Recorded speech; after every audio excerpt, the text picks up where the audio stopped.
สบายดีน้องมื้อนี้เฮาก็สิมาไลฟ์สดเรื่องบักลำบักมีบักพรไส้บักลี่บักค่ำแมงบักวัดเขียดเนาะบักพั่วบักแต้มปิงบักลมบักลอดเนาะแล้วก็ครอบครัวบักก้อนนามาเนาะบ้านผู้ม่วงผู้คูนนะก็ครอบครัวบักกี้อีไซเนาะบักบุญหัวลาดแล้วก็ครอบครัวบักแก้วรักสองเนาะบักนายบ้านแก้วรักสองแล้วก็ครอบครัวบักตำรวจรักสองเนาะแต่ว่าลูกจะเมืองเจ้าแข้งเพิ่นมื้อนี้เป็นมื้อวันที่9เฮาไลฟ์สดเนาะมื้อนี้เฮาก็ได้เข้าไปบ้านปากห้วยเรือเนาะอันนี้ก็คือสำนักบ้านปากห้วยเรือเนาะแล้วก็บ้านห้องขย่อมที่พวกมันใส่ช่วยโอกาสหรือว่าใส่อำนาจอยู่ในเขตบ้านเขา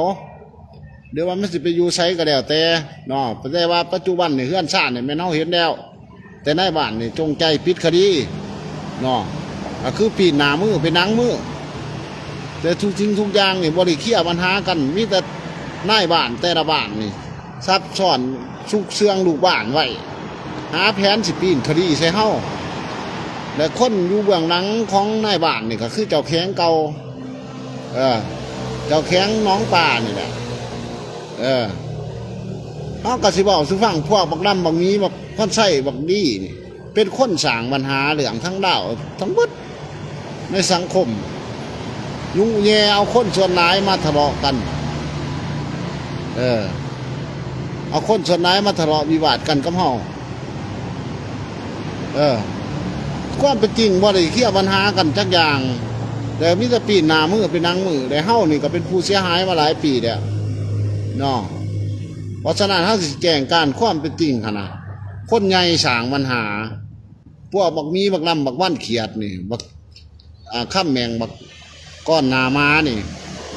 เป็นคนสางปัญหาขึ้นคือว่าเฮือนซ่านนี่เขาเห็นมาแล้วเนาะ